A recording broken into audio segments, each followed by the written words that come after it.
Hello friends, in this part, we will build the user management module of our point of sale application. And by using Gemini command line interface, now our point of sale system will start managing system users properly. In this video, we will create the user list inside the dashboard. Then after that, we will show user data in data tables format. Next, we will add new user by using form and validation. And along with that, we will also edit existing user details.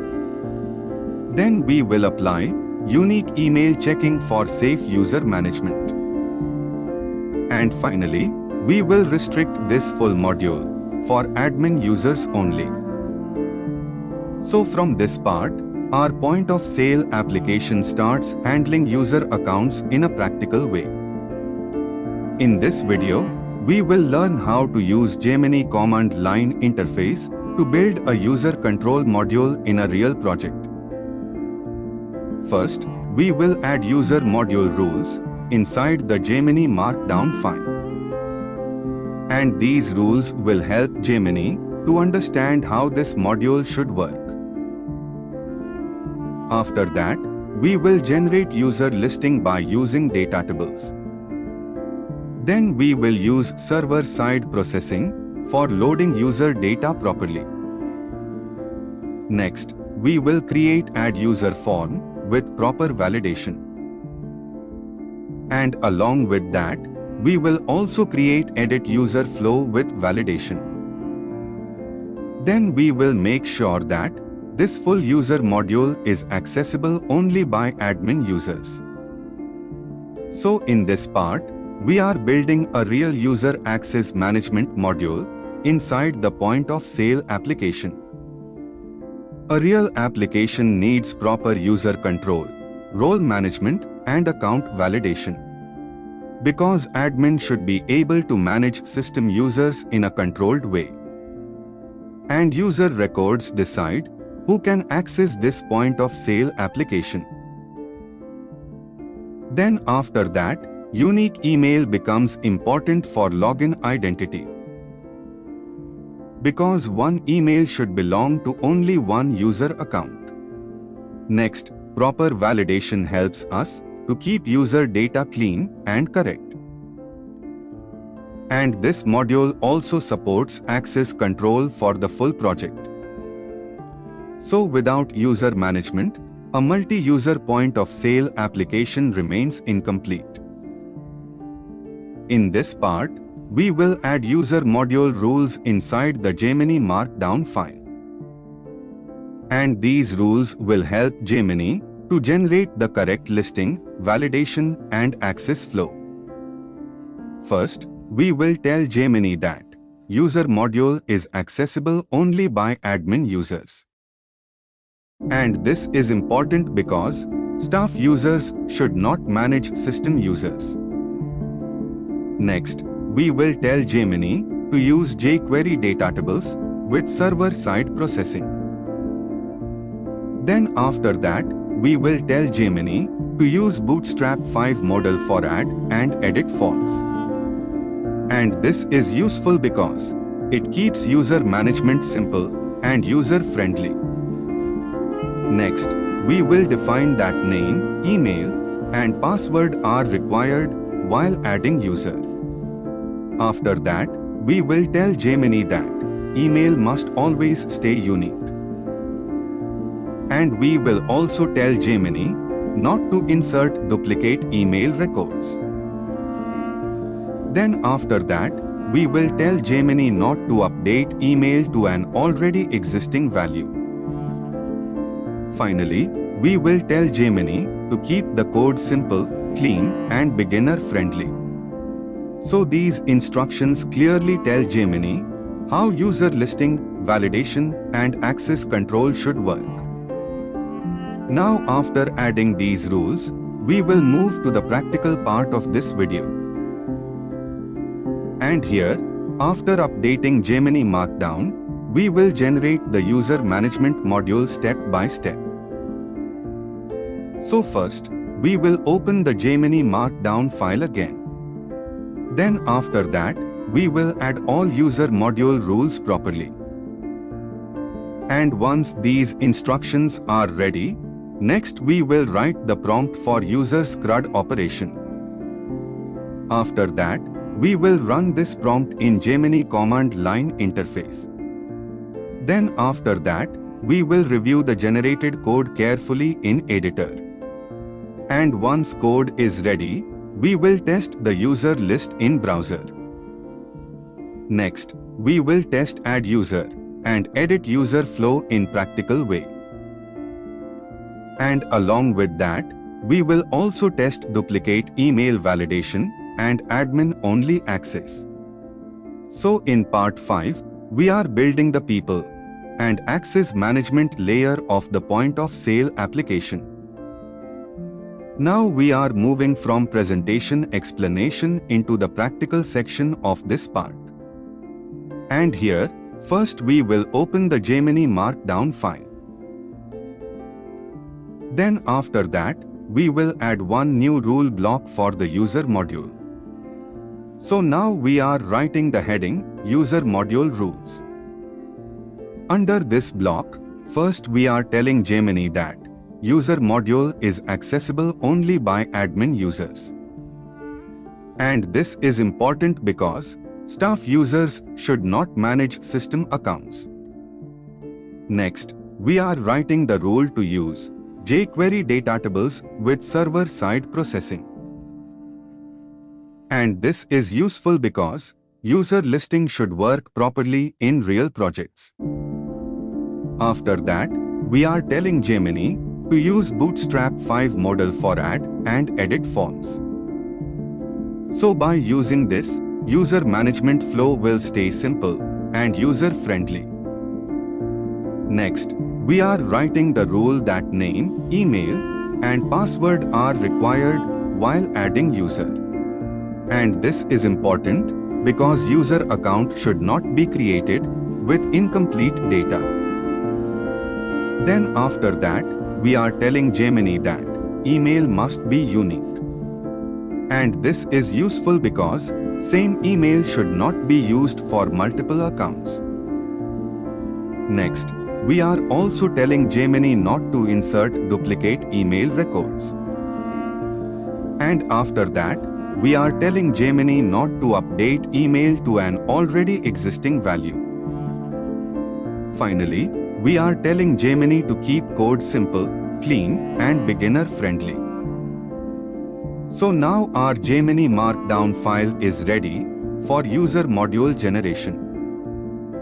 Next, we will write the prompt for user's CRUD operation. Now we are writing the main prompt for generating the user management module. Here first, we are telling Gemini to read Gemini Markdown file and use the existing point of sale project structure. Then after that, we are asking Gemini to create user list page at modules/users/index.php file. And this is important because module file should stay in the correct project location. Next, we are telling Gemini to load user data by using jQuery data tables. Then after that, we are asking for server-side processing in the user list. And this is useful because user data should load properly in real applications.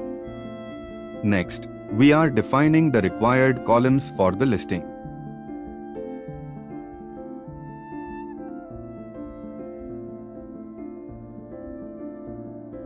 So here, we want name, email, role, status, and action buttons. Then after that, we are telling Gemini to add edit button in each row. And we are also clearly telling Gemini to restrict page access to admin only. Next, we are asking Gemini to use Bootstrap 5 for user interface.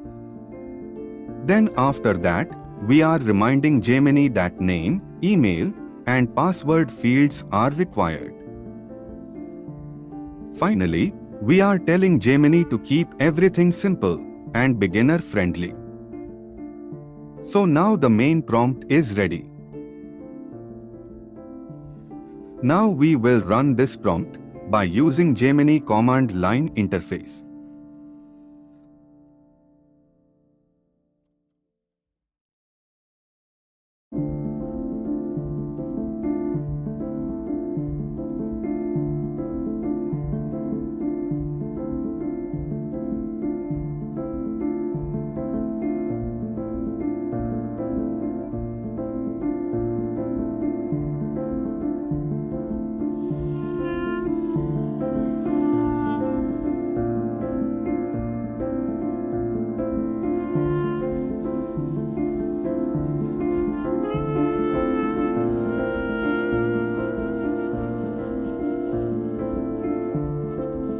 Let us check the output.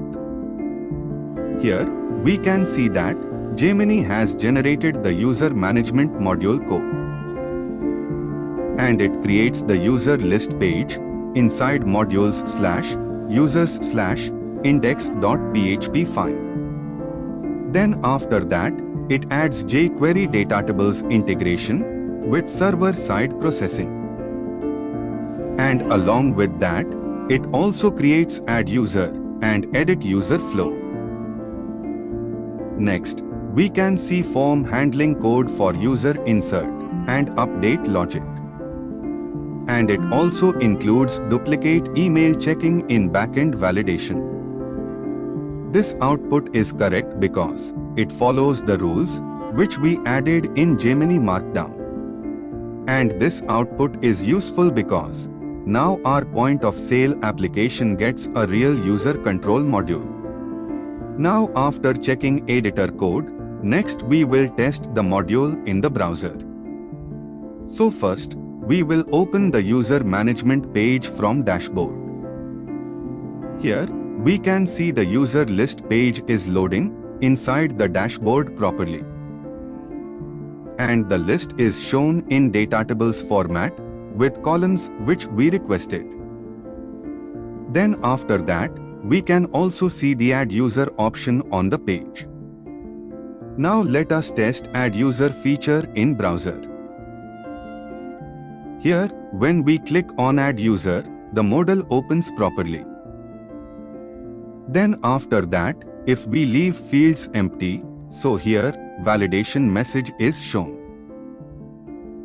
And this is correct because name, email, and password are required fields. Now we will enter a valid new user record.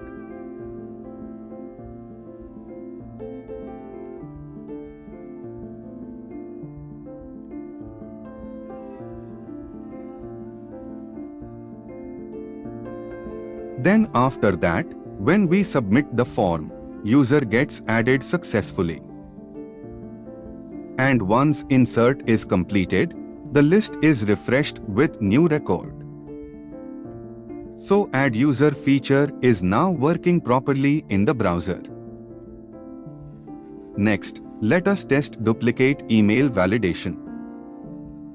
Here, we are trying to add one more user with an existing email address.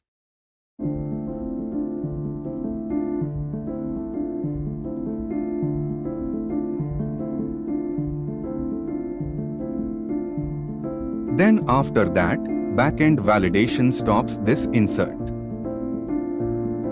And duplicate email record is not saved in the database. This is correct because one email should belong to only one user. Now after add user, let us test edit user feature. Here, when we click on edit button, the form opens with existing user data. Then after that, we can change name, role, or status as needed.